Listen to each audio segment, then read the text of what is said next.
नमस्कार दोस्तों, knowledge with Surjit channel पर एक बार पुनः आपका स्वागत है। जो भी साथी उत्तर प्रदेश पुलिस कांस्टेबल भर्ती की तैयारी कर रहे हैं उनके लिए हमारे चैनल पर सामान्य ज्ञान के महत्वपूर्ण प्रश्नों की सीरीज चलाई जा रही है, जिसके भाग 3 में आज फिर कुछ महत्वपूर्ण प्रश्नों पर चर्चा करेंगे। देर न करते हुए आइए शुरू करते हैं।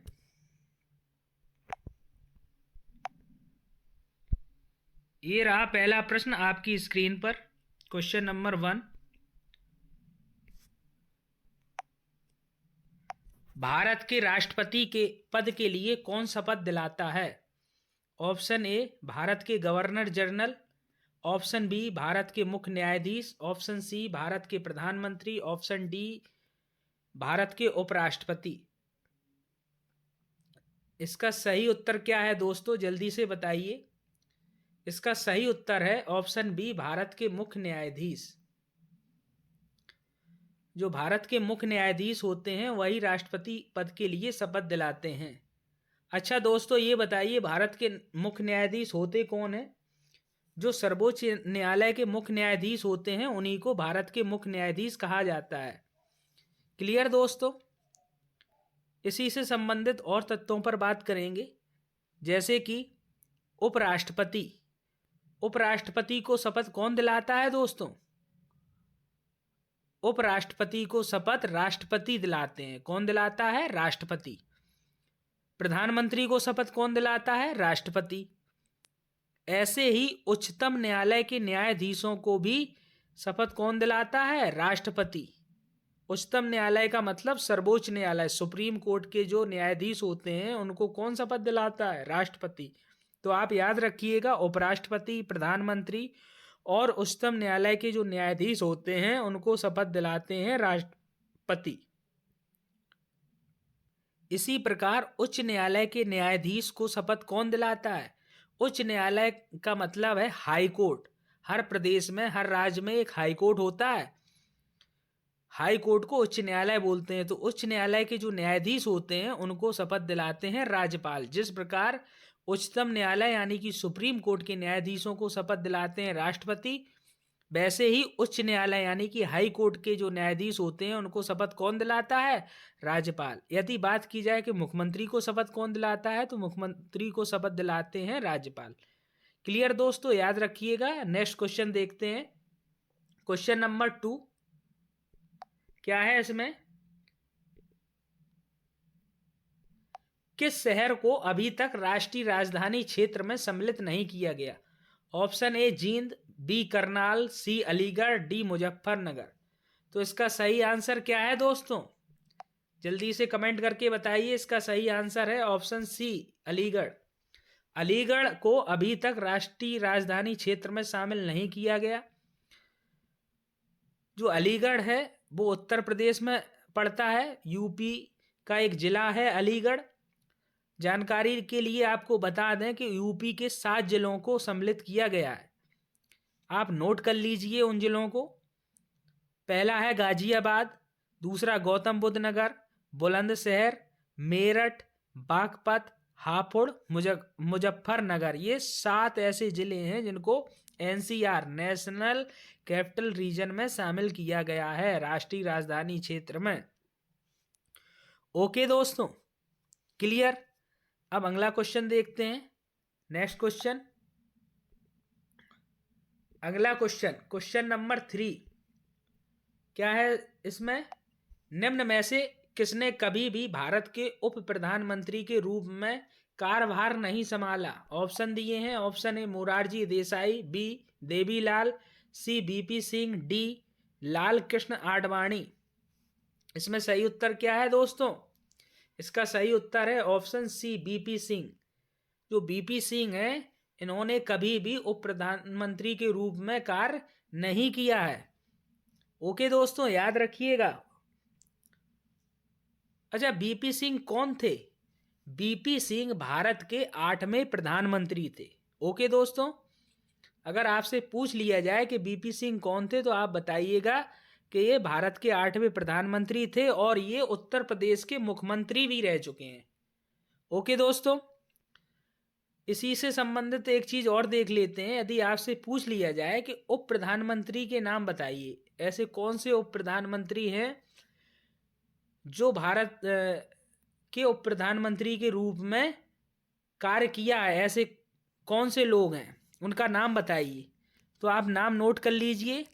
पहले हैं सरदार पटेल, दूसरा मोरारजी देसाई, तीसरा चौधरी चरण सिंह, उसके बाद जगजीवन राम, यशवंत राव चौहान, चौधरी देवीलाल और लाल कृष्ण आडवाणी।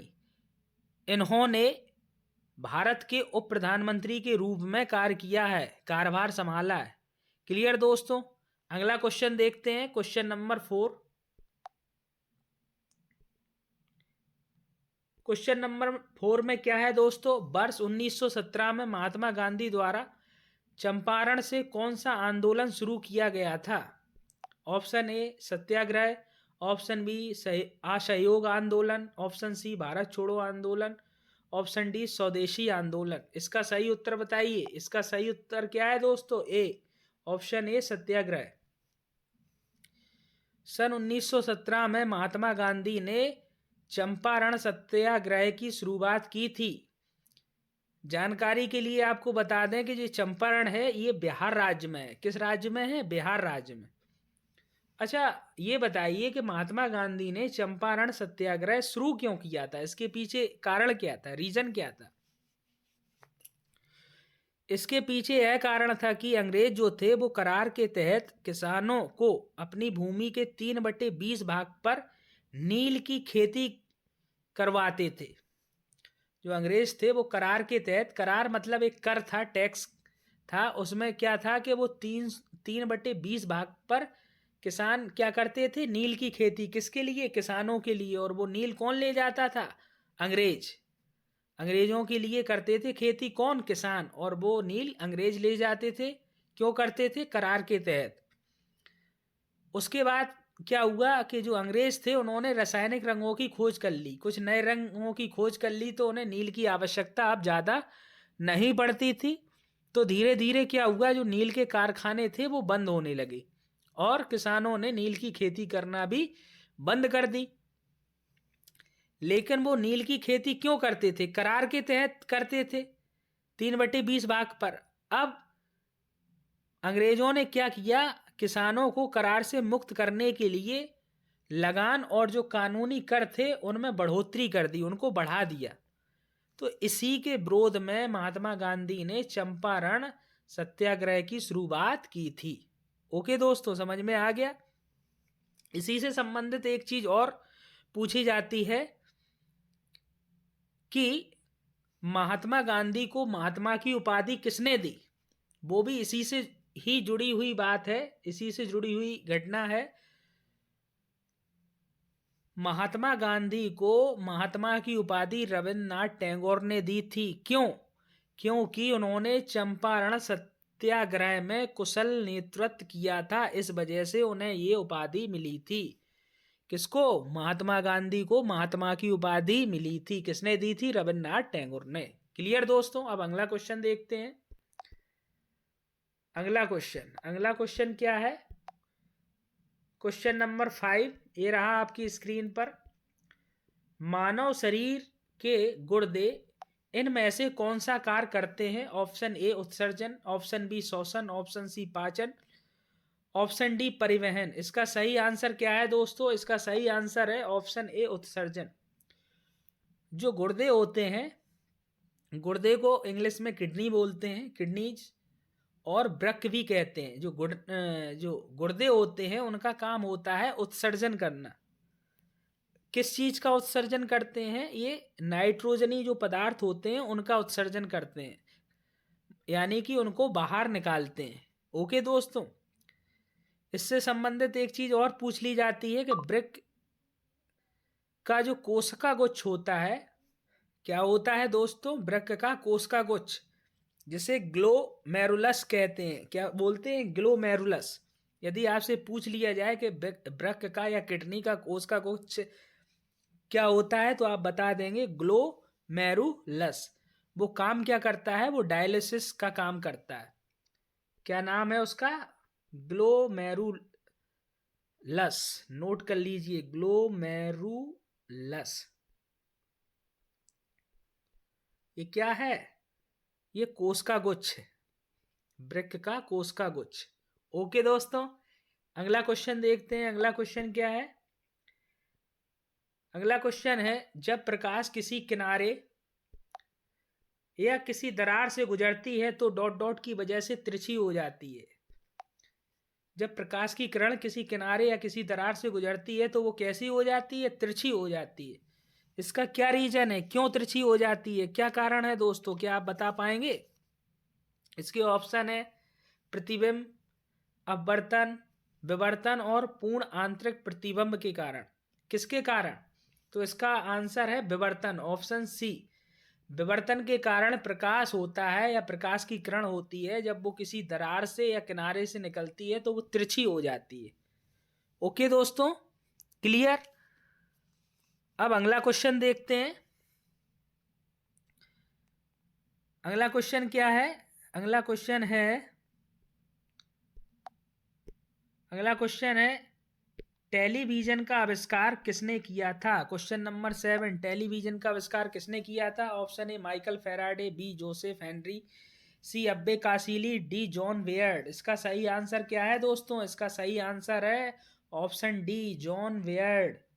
जॉन वेयर्ड, इनका पूरा नाम है जॉन लॉगी वेयर्ड। जॉन लॉगी वेयर्ड ने टेलीविजन का आविष्कार किया था। ओके दोस्तों, जानकारी के लिए आपको बता दें कि जो माइकल फैराडे हैं, ऑप्शन ए, माइकल फैराडे ने ट्रांसफॉर्मर का आविष्कार किया था। और जो विद्युत अपघटन का नियम है वो भी किसने दिया था? माइकल फैराडे ने। क्लियर दोस्तों? अगला क्वेश्चन देखते हैं। अगला क्वेश्चन क्या है? अगला क्वेश्चन है क्वेश्चन नंबर 8, वॉलीबॉल की एक टीम में कितने खिलाड़ी होते हैं? ऑप्शन है ए 2, बी 4, सी 6 और ऑप्शन डी 5। इसका सही उत्तर बताइए दोस्तों, क्या है? इसका सही आंसर है ऑप्शन सी, 6। जो वॉलीबॉल की टीम होती है उसमें 6 खिलाड़ी होते हैं।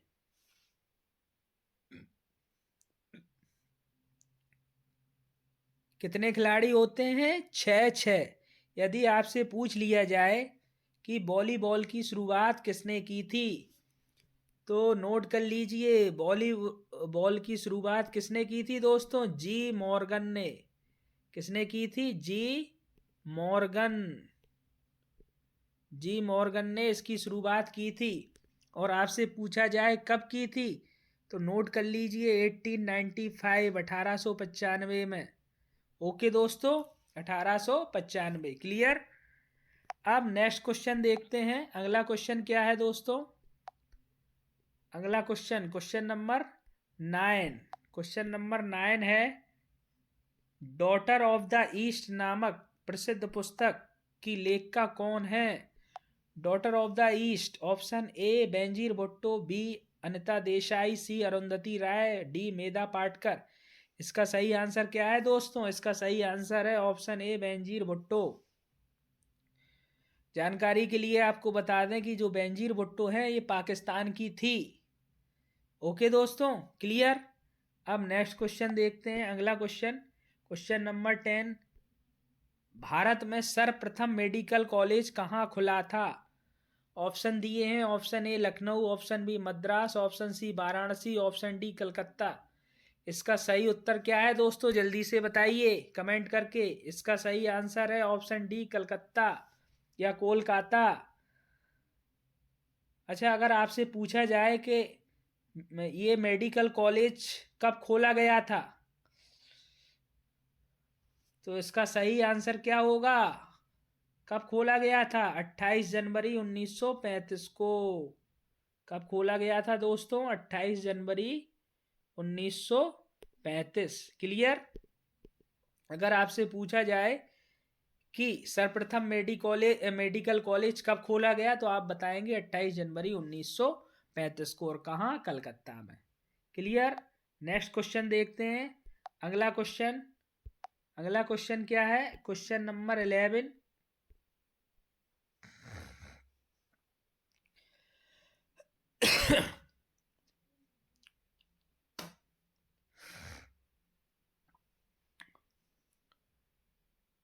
आत्महत्या की दर भारत में सर्वाधिक किस राज्य में है? Option A Sikkim, B Andhra Pradesh, C Odisha, D Maharashtra. इसका सही आंसर क्या है दोस्तों, जल्दी से बताइए। इसका सही आंसर है ऑप्शन ए सिक्किम। जो सिक्किम है वहां आत्महत्या की दर सबसे सर्वाधिक है, सबसे ज्यादा है। सबसे ज्यादा आत्महत्या की दर कहाँ है? सिक्किम में। यदि आपसे पूछ लिया जाए कि दूसरा नंबर किस राज्य का है, तो दूसरा नंबर है तमिलनाडु का। किसका है दोस्तों? तमिलनाडु। नोट कर लीजिए दूसरा नंबर। अगर आपसे पूछा जाए कि तीसरा नंबर किस राज्य का है जहां आत्महत्या की दर सर्वाधिक है तीसरे नंबर पे, तो केरल। तीसरे नंबर पे कौन है दोस्तों? केरल। यदि आपसे पूछ लिया जाए कि जो आत्महत्या की दर है वो सबसे कम कहाँ है, तो सबसे कम क्या है दोस्तों, कहाँ पे है, किस राज्य में? सबसे कम है बिहार में। कहाँ है दोस्तों? बिहार। जो आत्महत्या की दर है वो सबसे कम किस राज्य में है? बिहार में। और सर्वाधिक कहाँ है? सिक्किम में। दूसरा नंबर तमिलनाडु, तीसरा केरल का। ओके दोस्तों, अगला क्वेश्चन देखते हैं। नेक्स्ट क्वेश्चन क्या है? 12 नंबर। निम्नलिखित में से किसे अधिवर्ष या लीप ईयर का जनक माना जाता है? Option A Sosigenes, B Pope Gregory, C Julius Caesar, और डी इनमें से कोई नहीं। तो इसका सही आंसर क्या है दोस्तों? इसका सही आंसर है option C Julius Caesar. Julius Caesar ने ही अधिवर्ष की खोज की थी या स्थापना की थी अधिवर्ष की। ओके, अगला क्वेश्चन देखते हैं। Next question. नेक्स्ट क्वेश्चन क्या है? Question number 13। इसमें पूछा गया है बिनसर का जंगल भारत के किस प्रदेश ऑब्लिक केंद्र शासित क्षेत्र में अवस्थित है? जो बिनसर का जंगल है वो कहाँ है भारत में? Option A Madhya Pradesh, B Himachal Pradesh, C Lakshadweep, और डी उत्तराखंड। इसका सही उत्तर है दोस्तों उत्तराखंड। इसका सही उत्तर क्या है दोस्तों? उत्तराखंड में ही बिनसर का जंगल है। यदि आपसे पूछ लिया जाए कि उत्तराखंड में कहाँ है, तो आप लोग बताएंगे कि ये अल्मोड़ा से लगभग 34 किलोमीटर दूर है। कहाँ से? अल्मोड़ा से। अल्मोड़ा से लगभग 34 किलोमीटर दूर है। 34 किलोमीटर। ओके, अब नेक्स्ट क्वेश्चन देखते हैं। अगला क्वेश्चन क्या है दोस्तों? अगला क्वेश्चन है 14 नंबर। राजनैतिक प्रजातंत्र का तात्पर्य उस जीवन विद्या से है जो जीवन में सैद्धांतिक रूप से उदारता, समानता, भ्रातृत्व को स्वीकारती है। ऑप्शन इसके दिए हैं दोस्तों। Option A doctor B R Ambedkar, option B doctor Rajendra Prasad, option C doctor Sarvepalli Radhakrishnan, option D Ram Manohar Lohia. Question क्या है? राजनैतिक प्रजातंत्र का तात्पर्य उस जीवन विद्या से है जो जीवन में सैद्धांतिक रूप से उदारता, समानता, भ्रातृत्व को स्वीकारती है। यह कथन किसका है? ये किसने कही है यह बात? यह कथन किसका है? किसने कहा है? तो इसका सही आंसर क्या है दोस्तों? इसका सही आंसर है option A. Option A doctor B R Ambedkar ने कहा है ये। अगर आपसे पूछा जाए कब कहा है, तो ये संविधान सभा के अंतिम भाषण में उन्होंने ये बात कही है। क्लियर? अब अगला क्वेश्चन देखते हैं। Next question. अगला क्वेश्चन है दोस्तों क्वेश्चन नंबर 15। घूमर लोक नृत्य है, कहाँ का है लोक नृत्य? Option A Rajasthan, B Bihar, C Madhya Pradesh, D Chhattisgarh. ये लोक नृत्य कहाँ का है? तो इसका सही आंसर क्या होगा दोस्तों? इसका सही आंसर होगा ऑप्शन ए राजस्थान। जो घूमर लोक नृत्य है वो राजस्थान में होता है। और आपको बता दें कि इस नृत्य में केवल स्त्रियां ही भाग लेती हैं। ये नृत्य केवल स्त्रियां करती हैं। अगला क्वेश्चन देखते हैं। Question number 16। क्वेश्चन नंबर 16 में आपसे पूछा गया है कि मौर्य कला का सर्वोत्तम प्रतिमान कौन सा है?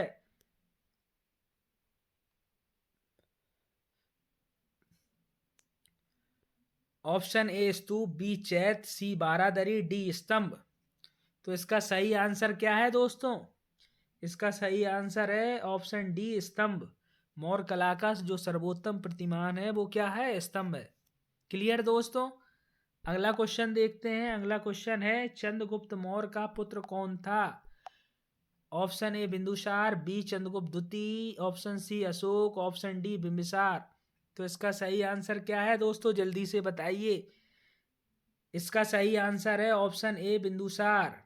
बिंदुसार जो था वो चंद्रगुप्त मौर्य का पुत्र था। यदि आपसे पूछा जाए कि बिंदुसार का शासनकाल क्या है, तो नोट कर लीजिए। बिंदुसार का जो शासनकाल है वो 323 से 184 ईसा पूर्व तक है। 323 से 184 ईसा पूर्व। ठीक है दोस्तों? क्लियर? ईसवी और ईसा पूर्व दोनों में बहुत अंतर है, ये ध्यान रखिएगा। ये ईसा पूर्व है, 323 से 184 ईसा पूर्व। अब अगला क्वेश्चन देखते हैं दोस्तों। अगला क्वेश्चन क्या है? अगला क्वेश्चन है क्वेश्चन नंबर 18। भारत में तुगलक वंश के बाद कौन सा वंश शासन में आता है? ऑप्शन ए गुप्त वंश, बी खिलजी वंश, सी मुगल वंश, डी सैयद वंश। तो इसका सही उत्तर बताइए दोस्तों। इसका सही आंसर क्या है? तुगलक वंश के बाद कौन सा वंश आया? इसका सही आंसर है ऑप्शन डी सैयद वंश। यदि आपसे पूछा जाए कि सैयद वंश का शासनकाल बताइए कब से कब तक था भारत में, तो नोट कर लीजिए 1414 से 1451 ईस्वी तक। कब? 1451 ईस्वी तक था सैयद वंश। यदि आपसे पूछा जाए कि इसके संस्थापक कौन है, तो आप बताइएगा कि सैयद वंश के जो संस्थापक हैं वो खिज्र खां हैं। कौन है? खिज्र खां। ठीक है दोस्तों? अब अगला क्वेश्चन देखते हैं। अच्छा, इसमें एक चीज और बता दें आपको इसी प्रश्न में। जैसे ये पूछा गया कि तुगलक वंश के बाद सैयद वंश आया, यदि आपसे पूछ लिया जाए कि सैयद वंश के बाद कौन सा वंश आया, तो सैयद वंश के बाद आया था कौन सा? लोधी वंश। कौन सा वंश आया था? लोधी वंश। नोट कर लीजिए ये भी। और यदि आपसे पूछा जाए कि लोधी वंश का संस्थापक कौन है, तो आप बता दीजिए कि लोधी वंश का संस्थापक है बहलोल लोधी। और इनका टाइम है 1451, 1451 से 1526 ईस्वी तक। ओके दोस्तों, ये किसका टाइम है? लोधी वंश का। 1451 से 1526 ईस्वी तक। नोट कर लीजिए। लोधी वंश का संस्थापक बहलोल लोधी। यदि आपसे पूछा जाए सैयद वंश का संस्थापक गयासुद्दीन तो खिज्र खां। और यदि आपसे पूछा जाए तुगलक वंश का संस्थापक, तो आप बताएंगे गयासुद्दीन तुगलक। क्लियर?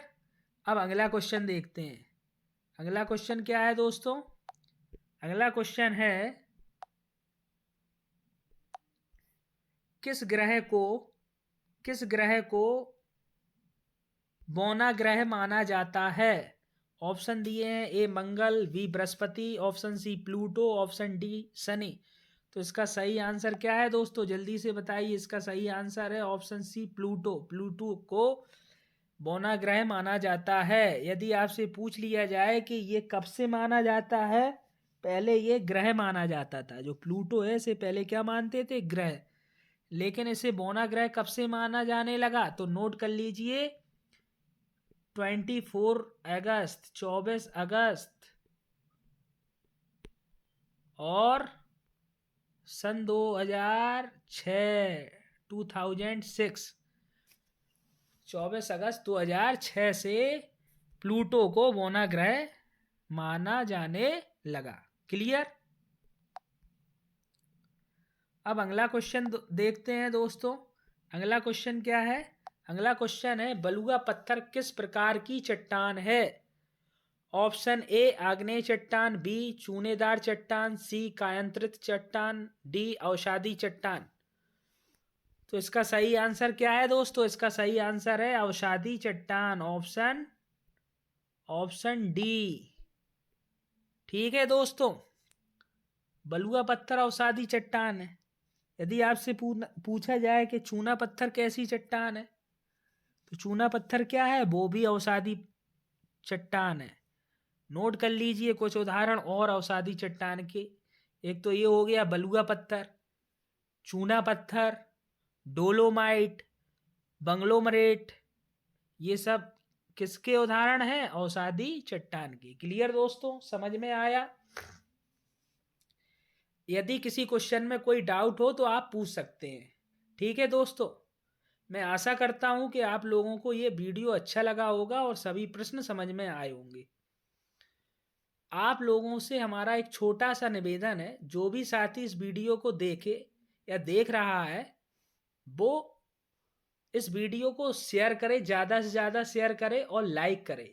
यदि आपने अभी तक चैनल को सब्सक्राइब नहीं किया है तो चैनल को सब्सक्राइब भी अवश्य कर लें, ताकि ऐसी महत्वपूर्ण जानकारियां आपको और भी मिलती रहें। ठीक है दोस्तों, आज के लिए धन्यवाद। अब फिर मिलते हैं नेक्स्ट वीडियो में नई जानकारी के साथ।